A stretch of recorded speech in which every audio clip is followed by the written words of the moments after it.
La prière, c'est bien, mais d'abord, je vais vous poser la question. Laisse-moi juste expliquer. Okay. Les noirs que nous sommes, nous devons prier pour quelle raison?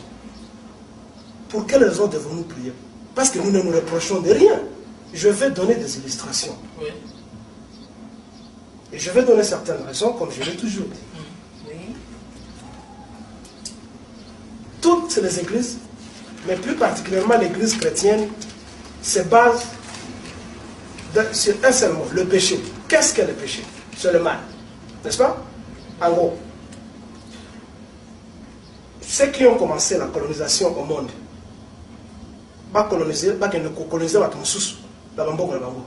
ce sont ceux que nous appelons les Blancs. Colonisation et Amabé. Ceux qui ont fait l'impérialisme pour aller prendre les terres d'autres gens ailleurs, ce sont toujours les Blancs. Ceux qui créent des guerres, ce sont toujours les Blancs. Ceux qui inventent des armes à destruction massive, ce sont toujours les Blancs. Ceux qui ont mis sur terre l'apartheid pour discriminer contre d'autres gens, ce sont toujours les Blancs. Et à cela, vous attachez les corollaires du racisme. Ce sont toujours les Blancs qui se disent qu'ils sont supérieurs sur d'autres races. Et tout ça, ce sont des péchés. Ceux qui ont condamné Jésus-Christ, que vous dites qu'il est mort pour vous, ceux qui ont condamné Jésus-Christ à la mort, ce sont des Blancs. Ceux qui l'ont tué, ce sont les Blancs. Ceux qui pratiquent le lesbianisme et l'homosexualité, ce sont les Blancs. Les lots-sida, inventés dans un laboratoire pour ce sont les Blancs. Ceux qui ont créé les systèmes économico-politiques pour asservir le monde, ce sont les Blancs. Ceux qui ont pratiqué la traite, l'esclavage, la traite des Noirs, l'esclavage, etc., ce sont les Blancs.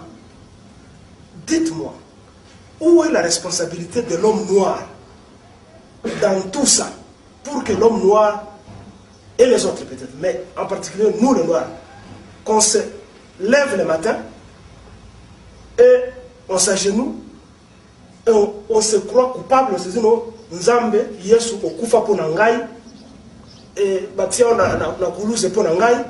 Où est la responsabilité de l'homme noir dans la mort de Jésus-Christ? Nous ne sommes pas responsables. Il a été tué par ses frères, il a été condamné par ses frères, ça n'a rien à voir avec le peuple congolais et les noirs en général. Et qu'est-ce qui est spécial dans la mort de Jésus-Christ? Si on l'a mis sur la croix, qu'est-ce qui est spécial dans sa mort pour qu'aujourd'hui on continue avec ce chantage que Yesu a souffert pour nous? Allez chez nous à l'Est, allez au Congo. On prend des bébés par les Rwandais, on prend les femmes qui sont enceintes, à partir de C, vivant. Après tout, toute mort est toujours pénible, que ce soit par noyade, que ce soit par accident d'avion, que ce soit par voiture, toute mort fait toujours peiner ceux qui survivent. Il n'y a rien de spécial dans la mort de Jésus-Christ. C'est un être humain qui est mort comme tous les autres. Et quand vous lisez même la Bible, quelque part ils disent que moi et mon Père, nous sommes un, mais il dit que je suis un être humain. C'est ce qu'il dit dans un passage. Jésus-Christ, moi, je le prends pour un nationaliste, un combattant. De quelle partie? Mais d'Israël. À l'époque, Israël, cette philosophie est sortie de la colonisation. Oui, c'est pas moi qui vous donne, je ne suis pas le modérateur. Cette philosophie est sortie de la colonisation. Israël était une colonie romaine à l'époque. Et à l'époque, on attendait un sauveur, un messie. C'est comme nous sommes aujourd'hui avec le Congo. Le Congo est sous occupation. On attend un sauveur, quelque part, malheureusement. Il y a eu des faux libérateurs de l'Afrique qui sont venus. Mais on attend un sauveur. Et quand vous lisez la langue hébreu, Messiah, Massia, ça signifie les rois à venir, les sauveurs à venir. Ça ne signifie pas les rois spirituels. Ça signifie un administrateur, un gouverneur qui viendra remplacer le gouverneur romain qui était là-bas. C'est ce qu'était Jésus-Christ. c'est quelqu'un qui se battait contre l'occupation romaine. Et à cela, il a mélangé avec les fétiches, il a mélangé avec la magie pour sauver Israël. Jésus-Christ, c'était un politicien. Jésus-Christ, c'était un combattant. Jésus-Christ, c'était un nationaliste. La Bible a un beau message pour libérer un peuple qu'on doit apprendre aux gens et non pas leur dire que non, ils doivent aller au ciel, ils doivent spirituellement être sauvés. C'est faux. Le bonheur se trouve sur terre, ce n'est pas au ciel. Et personne ne peut se réjouir dans l'abstrait. Nous nous réjouissons dans le matériel. Donc, toute cette histoire est faute. C'est une histoire qui est sortie de la colonisation d'Israël, pas les Romains. Prier les ancêtres, Bakoko, Bapesangai, Kisi, Bapesangai, Ngouya, pour libérer le pays. Parce que toutes les prières que j'ai faites depuis le début, depuis ma naissance jusqu'à aujourd'hui, ça n'arrive pas au Dieu d'Israël et ça ne nous sauve pas. Bon, en revenant toujours à Jésus-Christ, moi je pense qu'il y a en tout cas une sorte d'exagération sur sa personne. Jésus, c'est un citoyen asiatique. Il n'est pas européen. Mais curieusement, Jésus nous parvient au monde entier à travers l'Europe. À travers l'Europe. Moi, je pense quelque part, j'ai reçu un peu M. Guillet pour dire que c'est un personnage qui a été utilisé pour des raisons politico-historiques. C'est tout. Parce que l'Europe n'a pas de personnage religieux central. Oui. Au moment où la religion musulmane est en train de monter autour de Mahomet. L'Europe, oui, qui est quand même en train de monter en tant que puissance, oui, politique et économique, sans que nous n'avons pas, ils connaissent la puissance de la religion, oui, sur le peuple. Oui. C'est ainsi qu'eux, ils vont s'accrocher pratiquement à la personne de Jésus. Qui n'est pas européen. Qui n'est pas européen. Qui n'est pas ils vont le prendre et en faire un objet de propagande autour de grandes croyances qu'on appelle les religions et nous faire atterrir ça, et le faire atterrir sur d'autres thèmes. Oui. Je m'arrête ici. Je nie l'existence de Dieu juif qu'on nous a imposé. Je reconnais l'existence d'un Dieu universel. Mais je suis contre l'existence de Dieu qui ne me sert à rien. Donc, ce que Roger a dit, merci beaucoup. La question du compatriote Barthélemy, je pense que c'est une question.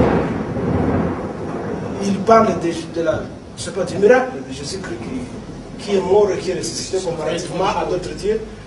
C'est peut-être parce que vous ignorez l'histoire, comme ce que Roger venait de le dire. J'ai un livre que je vais vous passer, malheureusement c'est en France, en anglais, qui parle de tous ces dieux là-bas. Tous ont suivi le même parcours. Tous les dieux de tous les peuples. Il y a toujours une légende autour d'eux. Ils naissent d'une vierge, ils naissent de la couche d'une vierge, de ceci, cela. Il y a le dieu indien qu'on appelle Maya, par exemple. Sa maman s'appelle Maya. Ils ont tous suivi le même chemin. Ils meurent, ils souffrent, ils ressuscitent. La chrétienté, le christianisme fait obstruction de ça parce que sa propagande pour essayer d'écraser les autres religions. Et ils ont trouvé en Afrique une terre fertile de la crédulité des Africains qui ne veulent pas remettre en question.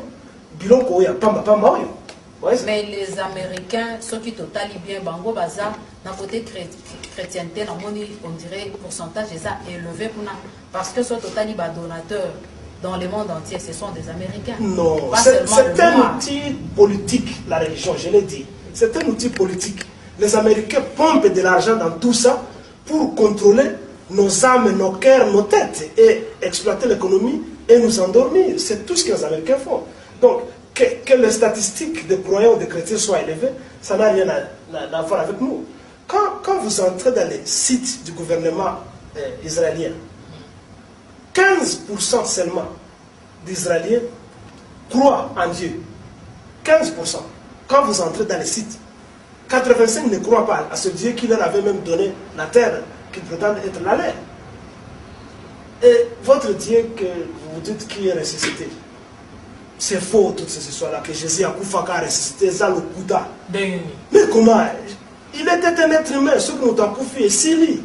Il n'y a pas que ce qu'on peut nous appeler. Mais dengue pe au lobby, ce qui est aux ongis na o monsieur Kakonde à lobby, dengue yo moko pe au lobby. Chaque peuple a son Dieu. Oui, je témoignage c'est ça légende. Parcours. C'est une légende, c'est quelque chose qui n'est pas vrai. C'est quoi selon le parcours, il y a des chrétiens, baro bamoni, kobota manaye, kokufa na yenyo so balobi ke a ressuscité.